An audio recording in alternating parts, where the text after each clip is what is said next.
Hello guys, welcome to Xylem. இன்னைக்கு question of the day series வந்து ரொம்ப important topic ன்னு சொல்லலாம். Okay, and interesting topic also. Acid, bases and saltல இருக்கிற ஒரு activity base பண்ணி இருக்கிற question. So let's start the question. Yes. So என்ன question கேக்குறாங்க, என்ன activity அப்படிங்கறத நம்ம read பண்ணிடலாமா? Take a solution of hydrochloric acid and then sulfuric acid. Fix two nails. Okay, நம்ம solution எடுத்தாச்சு. Fix two nails on a cork. Okay, place the cork in 100 ml of a beaker. Connect the nails to the two terminals of 6-volt battery and through a bulb and switch as shown in the figure. Okay, so switch பண்ணியாச்சு. Okay, repeat the activity with the dilute sulfuric acid, glucose and alcohol solution. What do you observe? Is that the bulb glows or not? Okay, இதுதான் நம்மளோட question of the day. Okay, so இந்த question போறதுக்கு முன்னாடி நம்மளுக்கு main reasons தெரியணும். Okay, so அது first reason தெரிஞ்சிட்டு we will come to that question. Okay, என்ன reason ன்னு சொல்லி பார்த்துடலாமா? Very simple. Okay, எப்பயுமே two cases. So conduction இருக்கணும். ஒரு ஆப்ஜெக்ட் வந்து எலக்ட்ரிசிட்டியை கண்டக்ட் பண்ணுது அப்படின்னா அதுக்கு ரெண்டு ரீசனா இருக்கும். ஒன்று, it is because of the free flow of எலக்ட்ரான்ஸா இருக்கணும். ஓகே, இதுக்கு ஒரு எக்ஸாம்பிள் நீங்க என்ன சொல்லலாம் அப்படின்னா, you can say metals. Okay, metals நீங்க எடுக்கிறீங்க என்ன ஸ்டேட்ல, சாலிட் ஸ்டேட்ல எடுக்கிறீங்க. அப்போ அது ஏன் கண்டக்ட் பண்ணுது அப்படின்னா அங்க எலக்ட்ரான்ஸ் எல்லாம் ஃப்ரீ ஃப்ளோவா இருக்கு. ஒரு மெட்டலை சுத்தி சி ஆஃப் எலக்ட்ரான்ஸ் சொல்லுவாங்க ஸ்பெசிஃபிக்கா. அந்த எலக்ட்ரான்ஸ் என்ன பண்ணும், ஸோ நம்மள மாதிரி ஒரே இடத்துல உட்காராம எல்லா இடத்துக்கும் மூவ் ஆயிட்டே இருக்கும். அப்படி எலக்ட்ரான்ஸ் மூவ் ஆகுறதுனால தான் எலக்ட்ரான்ஸ் என்ன பண்ணுது, கரண்ட்டை கேரி பண்ணிட்டு போகுது. அப்ப இது ஒரு பாயிண்ட். செகண்ட் பாயிண்ட் என்ன ரீசனா இருக்கும் அப்படின்னு சொல்லி பார்த்தீங்கன்னா, it is free flow of ions. அது என்ன அயான்ஸ்? அயான்ஸுங்கிறது positive charge and negative charge.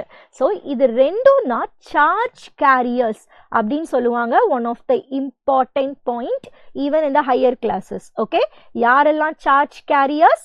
Careers are the electron and then ions. அயான்ஸ்ல எவ்வளோ டைப் இருக்கு நம்மளுக்கு? ரெண்டு டைப் இருக்கு. One is cation and another one is anion. ரைட்டா? கேட்டயானுக்கு என்ன சார்ஜ் இருக்கும்? Positive charge. ஆனியானுக்கு நெகட்டிவ் சார்ஜ். இதுக்கு ஒரு எக்ஸாம்பிள் கேக்குறீங்களா? ஓகே, எக்ஸாம்பிள் கொடுத்துடலாமா? யாரு? Na plus and then Cl minus. Okay, very important. அது அக்வஸ் ஸ்டேட்ல இருக்கணும். ஏன்னா அக்வஸ் ஸ்டேட்ல இருக்கும் போது தான் அங்கே ஃப்ளோ இருக்கும். ஃப்ளோ இருந்தால் தான் அங்கே சார்ஜ் எல்லாமே கேரி பண்ணிட்டு போய் எலக்ட்ரிசிட்டிக்கு ரெஸ்பான்சிபிளா இருக்கு. ஓகே, கிளியரா உங்களுக்கு? இப்போ ஸ்டோரிக்குள்ள வரலாமா? ஓகே, இப்போ கொஸ்டின்ல என்ன கேட்குறாங்க, சப்போஸ் நீங்க ஹைட்ரோக்ளோரிக் ஆசிட் வச்சிங்கன்னா பல்ப் க்ளோ ஆகுது. சூப்பர். ஏன் பல்ப் க்ளோ ஆகுதுன்னு எனக்கு தெரியணும்ல. பிகாஸ் HCl நான் in what medium, aqueous medium எடுக்கிறேன். This will dissociate into H plus and Cl minus. Okay, அப்போ டிசோசியேஷன் நடந்துருச்சு, அயான்ஸ் இருக்கு, அப்போ கண்டிப்பா பல்பு க்ளோ ஆகும். Second one sulphuric acid, H2SO4 பார்த்தீங்க அப்படின்னா this will dissociate into 2H plus and then SO4 2 minus. அப்ப இங்கேயும் dissociation இருக்கா? அப்ப கண்டிப்பா பல்ப் என்ன ஆகும்? க்ளோ ஆகும். அடுத்து குளுக்கோஸ் சொல்யூஷன். குளுக்கோஸ்லயும் ஆல்கஹால்லையும் பல்ப் க்ளோ ஆகல. அப்ப நீங்க என்னன்னு சொல்லுவீங்க? இந்த ரெண்டு காம்பவுண்ட்லயுமே there is no ions. அப்ப அயான்ஸ் இல்ல அப்படின்னா கண்டிப்பா என்ன நடக்காது? பல்பு க்ளோ ஆகாது. குளுக்கோஸ் அண்ட் ஆல்கஹால் பார்த்தீங்க அப்படின்னா it is a covalent compound.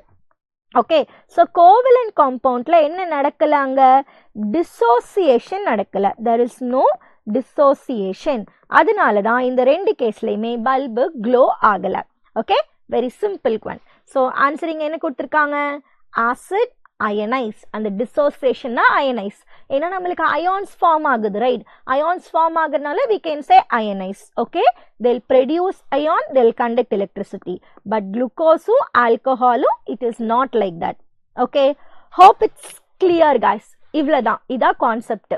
Okay, ஒன்னு எலக்ட்ரான் ஃப்ரீ ஃப்ளோவா இருக்கணும், இல்லனா அயான்ஸ் ஃப்ரீ ஃப்ளோவா இருக்கணும். So hope you like this video.